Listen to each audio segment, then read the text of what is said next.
Assalamualaikum warahmatullahi wabarakatuh.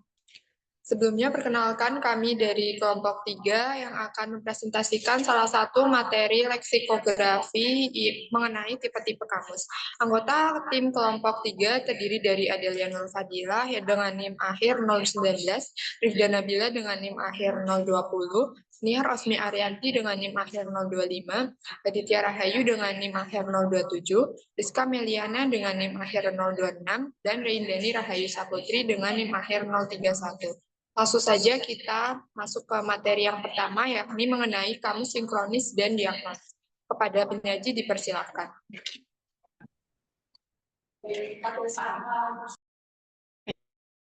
Baik, pada saat mengalami kesulitan untuk memahami sebuah kata atau untuk memastikan di mana dapatkan jawabannya, namun tidak mudah untuk menentukan kamus mana yang cocok untuk informasi yang diinginkan. Ada banyak kamus yang beredar di masyarakat, banyak dijumpai kamus yang hanya menyediakan kosakata umum dalam lebih dari satu bahasa. Ada banyak jenis kamus, satu sisi akan memudahkan kita untuk mencari informasi yang tepat, tapi di sisi lain banyaknya kamus buat kita bingung, kamus mana yang tepat untuk informasi yang diinginkan.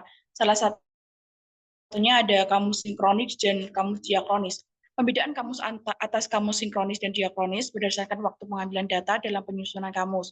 Kamus sinkronis merupakan kamus yang mendeskripsikan unit-unit bahasa yang digunakan dalam periode tertentu. Kamus jenis ini memiliki fungsi untuk menangani leksem suatu bahasa pada satu tahap perkembangannya. Sedangkan kamus diakronis merupakan kamus yang menjabarkan unit bahasa yang digunakan antar waktu sehingga dapat dilihat perkembangan pemakaiannya. Kamus jenis ini disusun dengan membawa unsur-unsur perubahan bahasa yang dimiliki. Kamus ini memiliki tipe yang mengarah pada dua bentuk, yaitu kamus sejarah umum yang senantiasa mengikuti perkembangan kalimat sesuai zamannya, baik dari segi leksem, abstraksi, dan metode penulisannya. Dan yang kedua ada kamus etimologi yang berkonsentrasi pada asal kalimat-kalimat atau prasejarahnya dan pada asal kalimat yang baru sehingga dapat meringkas bentuk kalimatnya bukan pada abstraksinya. Contoh kamus sinkronis dan diakronis. Kamus sinkronis adalah yaitu kamus Longman Dictionary of Contemporary yang memanfaatkan penggunaan bahasa Inggris pada masa kini. Dan sedangkan kamus diakronis yaitu kamus Oxford English Dictionary. Materi selanjutnya akan disampaikan oleh rekan saya. Oke, selanjutnya yaitu kamus deskriptif dan perspektif. Kamus deskriptif dan perspektif dibedakan berdasarkan perbedaan norma, yaitu norma kualitatif dan norma kuantitatif. Norma kualitatif didasarkan pada penggunaan ideal dan opini para ahli, di mana seringkali dengan referensi pada bahasa klasik seperti Latin. Kamus perspektif menggunakan norma ini untuk menentukan kebenaran bahasa. Selanjutnya ada norma kuantitatif, di mana didasarkan pada observasi penggunaan bahasa oleh komunitas. Kamus deskriptif menggunakan norma ini, di mana untuk mencatat bentuk yang digunakan berdasarkan frekuensi dan statistik. Selanjutnya ada tujuan dari kamus perspektif dan kamus deskriptif. Kamus perspektif bertujuan menetapkan aturan dan mencegah perubahan bahasa, seringkali menilai bentuk bahasa sebagai benar atau salah. Selanjutnya, tujuan dari kamus deskriptif mencatat dan mendeskripsikan penggunaan bahasa yang sebenarnya tanpa menilai bentuk-bentuk sebagai benar atau salah. Di mana sebenarnya tidak cukup tegas perbedaan antara kamus perspektif dan kamus deskriptif karena tidak ada satupun kamus yang total perspektif dan total deskriptif. Penyusunan kamus deskriptif tidak akan dapat terhindar dari situasi yang tanpa pilihan. Sebaliknya, penyusunan kamus perspektif juga tidak dapat mengasingkan diri dari realitas penggunaan bahasa di masyarakat. Selanjutnya akan dijelaskan oleh saya. Selanjutnya ada kamus monolingual dan bilingual. Salah satu dasar klasifikasi kamus menjelaskan berdasarkan jumlah bahasa yang digunakan, kamus dapat diklasifikasikan menjadi dua, yaitu kamus monolingual dan kamus bilingual atau multilingual. Yang pertama ada kamus monolingual. Kamus monolingual dikonsepsi sebagai kamus yang mendeskripsikan leksikon suatu bahasa dengan bahasa yang sama dengan bahasa yang digunakan untuk mendeskripsikan leksikon itu. Dengan kata lain, hanya ada satu bahasa dalam kamus monolingual. Kamus monolingual juga merupakan kamus yang memiliki kesamaan antara bahasa yang dideskripsikan dan bahasa yang digunakan. Kamus bilingual merupakan kamus yang menjelaskan kata dalam suatu bahasa atau bahasa sumber dan dijelaskan dengan bahasa lain, yaitu bahasa target. Kamus bilingual juga merupakan kamus yang berisi dua bahasa, yaitu satu bahasa yang menjadi objek deskripsi dan satu bahasa lain sebagai alat untuk mendeskripsikan. Tujuan kamus monolingual adalah menjelaskan makna kata, khususnya bagi mereka yang sedang mempelajari kamus, termasuk bagaimana menggunakan kata tersebut dalam setiap konteks. Sedangkan tujuan kamus bilingual ada dua macam, yakni petujuan untuk pemahaman dan petujuan untuk produksi. Keduanya berkaitan pula dengan bilingual pasif dan bilingual aktif. Selanjutnya ada 4 tipe kamus berdasarkan bahasa yang digunakan. Yang pertama, bahasa pribumi yang dijelaskan dengan bahasa pribumi. Yang kedua, bahasa asli penutur diterjemahkan ke bahasa asing. Yang ketiga, bahasa asing dijelaskan dengan bahasa asing. Yang keempat, bahasa asing dijelaskan dengan bahasa asing dan bahasa asli. Materi selanjutnya akan dijelaskan oleh rekan saya. Baik, materi yang selanjutnya adalah kamus umum dan kamus istilah. Berdasarkan cakupan leksikonnya, kamus umum mendeskripsikan kosakata umum, sedangkan kamus istilah mendeskripsikan kosakata dalam bidang ilmu tertentu. Misalnya kamus biologi, kamus linguistik, dan kamus kedokteran. Namun pada keadaan atau konteks tertentu sangat sulit membedakan antara kosakata umum dan kosakata khusus, karena sebagai kosakata umum juga merupakan kosakata khusus. Misalnya pada kosakata amputasi. Kata amputasi terdapat pada kamus umum dan juga terdapat pada kamus istilah yang merupakan kosakata bidang kesehatan atau kedokteran. Yang kedua, kamus umum ada contoh penggunaan entry-nya, sedangkan kamus istilah tidak ada contoh penggunaan entry-nya. Yang ketiga, kamus umum mencakup kosakata yang digunakan dalam komunikasi untuk tujuan umum atau language general purpose atau GPL. Sedangkan kamus istilah utamanya memuat kosakata atau istilah yang ada dalam bidang tertentu. Namun, kosakata umum dan istilah tidak dapat dipisahkan secara tegas. Sebagian kosakata umum menjadi bagian istilah dan ada istilah yang menjadi kosakata umum. Misalnya istilah HIV, amputasi, tadinya merupakan istilah dalam bidang kedokteran, tapi kata tersebut telah banyak digunakan dan menjadi kosakata umum. Yang selanjutnya adalah ciri kamus istilah. Next. 1. Cakupan bahan. Kamus istilah dibatasi cakupan bidang ilmu yang akan membatasi kata-kata yang menjadi bahan kamus istilah. Cakupan bidang ilmu akan membatasi kata-kata yang akan menjadi bahan kamus istilah. Misalnya dalam kamus istilah bidang biologi, maka di dalamnya hanya ada istilah dalam bidang ilmu biologi. Yang kedua, bahasa. Bahasa yang digunakan dalam kamus istilah sama dengan yang digunakan dalam kamus umum, yaitu dapat monolingual atau bilingual, tergantung kepada siapa kamus itu ditujukan. Ciri kamus istilah yang ketiga adalah maksud dan tujuan pengguna. Untuk memfasilitasi komunikasi antar pengguna yang bekerja dalam satu bidang, Bowker membagi 3 golongan pengguna kamus istilah. Yang pertama, pengguna kamus adalah pakar dalam bidangnya. Yang kedua, pengguna kamus adalah semi pakar. Dan yang ketiga, pengguna kamus adalah penerjemah yang harus memproduksi teks untuk pakar. Ciri yang keempat, makrostruktur atau penyusunan norma dalam kamus. Secara umum, kamus istilah disusun secara alfabetis. Namun, ada banyak kamus istilah yang disusun secara sistematik. Penyusunan kamus bergantung kepada keputusan leksikografer sebagai pembuat dan penyusun kamus. Yang kelima ada mikrostruktur. Kamus istilah seringkali dikaitkan dengan jenis kamus, kamus eka bahasa atau dwibahasa. Dalam kamus eka bahasa memuat berbagai informasi. Namun, umumnya kamus istilah eka bahasa memuat informasi yang minimal yaitu definisi, karena kamus istilah lebih ditujukan pada pengguna ahli. Yang keenam ada medium. Tipe penerbitan kamus yang paling umum dalam bentuk cetak, tapi juga dapat diterbitkan dalam format digital. Pada dasarnya, keduanya tidak jauh berbeda karena sama-sama memuat kosakata dan informasi yang diperlukan untuk menjabarkan kosakata tersebut. Materi selanjutnya akan disampaikan oleh rekan saya. Baik, untuk selanjutnya adalah kamus saku dan pelajar. Berdasarkan ukuran atau jumlah entry yang dapat dimuat, kamus dapat dibedakan menjadi 4 kelompok. Yang pertama ada kamus saku, yang merupakan kamus berukuran kecil yang mudah dibawa. Kamus ini umumnya berisi jumlah entry yang terbatas dan mencakup kosakata dasar. Kamus saku cocok digunakan untuk kebutuhan praktis sehari-hari, seperti saat bepergian, belajar bahasa asing, atau dalam situasi di mana referensi cepat diperlukan. Ukuran fisik kamus ini memungkinkan pengguna untuk membawanya dalam saku atau tas kecil. Nah, kamus saku ini mencakup 5.000 sampai dengan 15.000 entry. Kemudian, kamus pelajar merupakan salah satu jenis kamus yang umumnya monolingual dan digunakan oleh anak-anak usia sekolah dasar. Kamus pelajar ini dirancang khusus untuk pelajar, baik pelajar bahasa ibu maupun bahasa asing. Kamus ini umumnya mencakup lebih banyak entry dibandingkan kamus saku, serta disertai dengan definisi yang lebih lengkap dan penjelasan sederhana yang mudah dipahami oleh pelajar.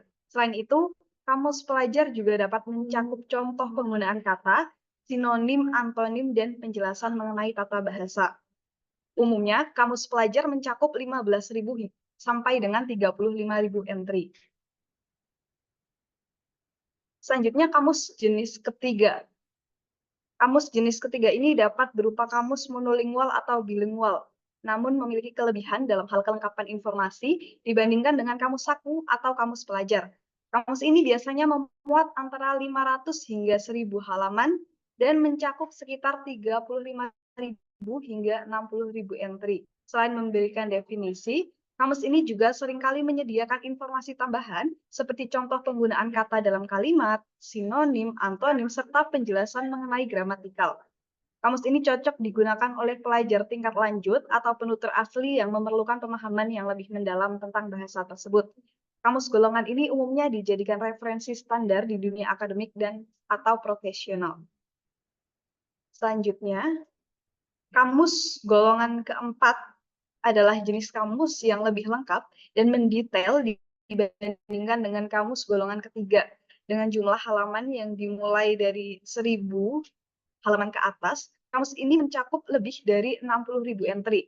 Selain memuat informasi dasar seperti definisi dan terjemahan, kamus ini juga menyajikan lebih banyak makna alternatif, ekspresi idiomatik, dan contoh-contoh penggunaan yang lebih beragam, serta rancangan etimologis.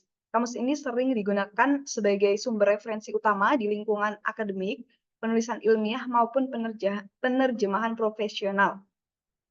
Nah, perbedaan utamanya dengan kamus golongan ketiga, yakni terletak pada cakupan yang lebih luas, termasuk variasi makna, ekspresi bahasa, serta jumlah kosakata yang lebih banyak. Secara umum, kamus golongan ketiga dan keempat ini ditunjukkan untuk pengguna yang memerlukan referensi bahasa yang lebih mendalam dan komprehensif, seperti peneliti, profesional, atau pengajar.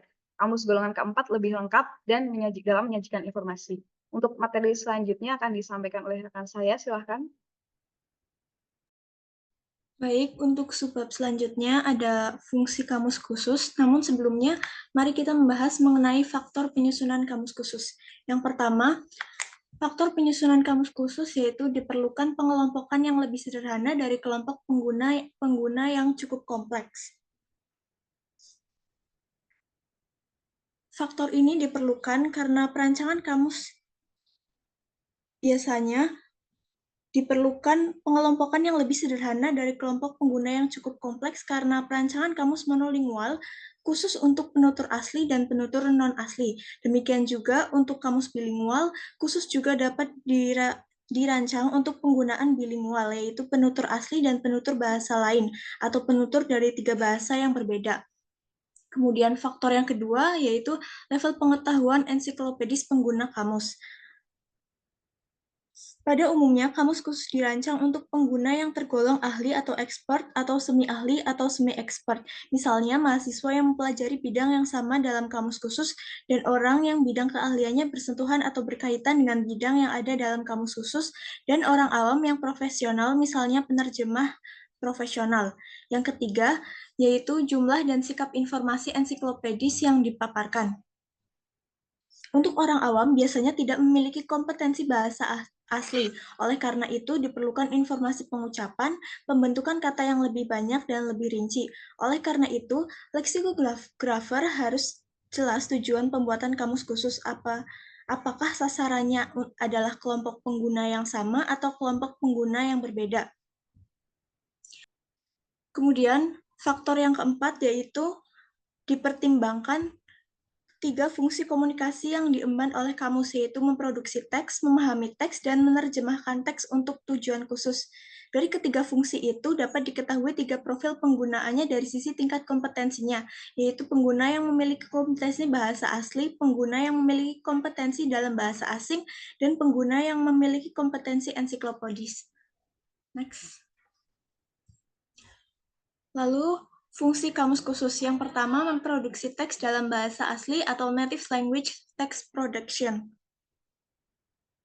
Fungsi kamus yang pertama untuk kamus dengan fungsi memproduksi teks dalam bahasa asli yang ditujukan bagi pengguna asli dan orang awam. Jumlah dan sifat butir informasi yang dihadirkan dalam kamus baik yang berupa informasi ortografi, pengucapan, tipe kombinasi kata, meskipun dalam tingkat yang berbeda, hendaknya dipaparkan dalam konteks penggunaan yang lebih luas, baik dari sisi gaya maupun keseringan penggunaannya. Namun, tidak semua informasi itu diperlukan untuk penjelasan lema. Misalnya, pengucapan diperlukan pada lema yang memiliki bentuk yang homofon.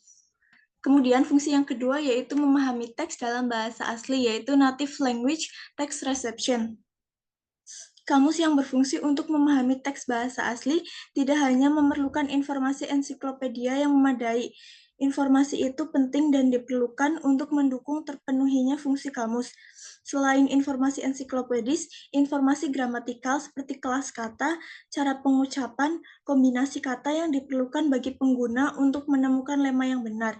Misalnya dalam kamus linguistik, kata lemata merupakan bentuk jamak dari kata lema. Demikian juga dalam kamus teknologi genetika, kata vira merupakan bentuk jamak dari kata virus. Kemudian, next. Fungsi kamus khusus yang ketiga yaitu memproduksi teks dalam bahasa asing atau foreign language text production. Dalam kamus yang difungsikan untuk memproduksi teks dalam bahasa asing, informasi lema tidak jauh berbeda dengan informasi yang diperlukan dalam kamus yang difungsikan untuk memproduksi teks dalam bahasa asli. Informasi tersebut meliputi kelas kata, kombinasi kata, pengucapan, dan informasi penggunaan kata. Kemudian, fungsi yang keempat yaitu memahami teks dalam bahasa asing. Pemahaman atas teks dalam bahasa asing merupakan salah satu fungsi penting dari kamus khusus. Informasi yang ada dalam kamus untuk fungsi tersebut tidak berbeda jauh dengan informasi yang ada pada kamus yang difungsikan untuk memahami teks dalam bahasa asli. Misalnya kelas kata, timbuk kombinasi kata, cara pengucapan, dan contoh penggunaan. Fungsi kamus yang berikutnya yaitu penerjemahan dari bahasa asli ke bahasa asing. Fungsi ini memiliki 2 tipe informasi yang berupa ekuivalensi. Pertama, informasi gramatikal pada bahasa asli diperlukan bagi pengguna untuk menemukan lema dengan benar. Informasi berikutnya yang diperlukan adalah informasi yang dapat menolong pengguna untuk menemukan ekuivalensi bahasa asing dengan benar, misalnya label-label standar, yaitu kelas kata dan ragam bahasa, atau label bidang, yaitu matematika dan biologi. Kedua, perbedaan antara ekuivalensi penuh dan ekuivalensi sebagian, dan dalam kasus tak ada ekuivalensinya atau zero equivalence, apakah diperlukan prafrasa atau tidak. Kemudian, fungsi kamus khusus yang terakhir, yaitu penerjemahan dari bahasa asing ke bahasa asli. seperti halnya informasi yang diperlukan dalam penerjemahan bahasa asli ke dalam bahasa asing. Informasi yang diperlukan dalam penerjemahan bahasa asing ke dalam bahasa asli juga dapat dikelompokkan dalam dua tipe. Yang pertama yaitu informasi yang diperlukan penggunaan untuk menemukan lema yang benar, menemukan ekuivalensi yang benar sesuai dengan tingkat ekuivalensinya. Kedua, informasi diperlukan pengguna untuk kelompok awam harus lebih banyak digunakan untuk penggunaan yang ada dalam kelompok asli. Informasi itu diperlukan untuk menemukan ekuivalensi yang cocok dan benar. Sekian presentasi yang dapat kelompok kami sampaikan. Untuk sesi diskusi dilakukan di kelas. Mohon maaf atas kesalahan dan kekurangan dari kelompok kami. Terima kasih yang sebesar-besarnya. Wassalamualaikum warahmatullahi wabarakatuh. Audio Jungle.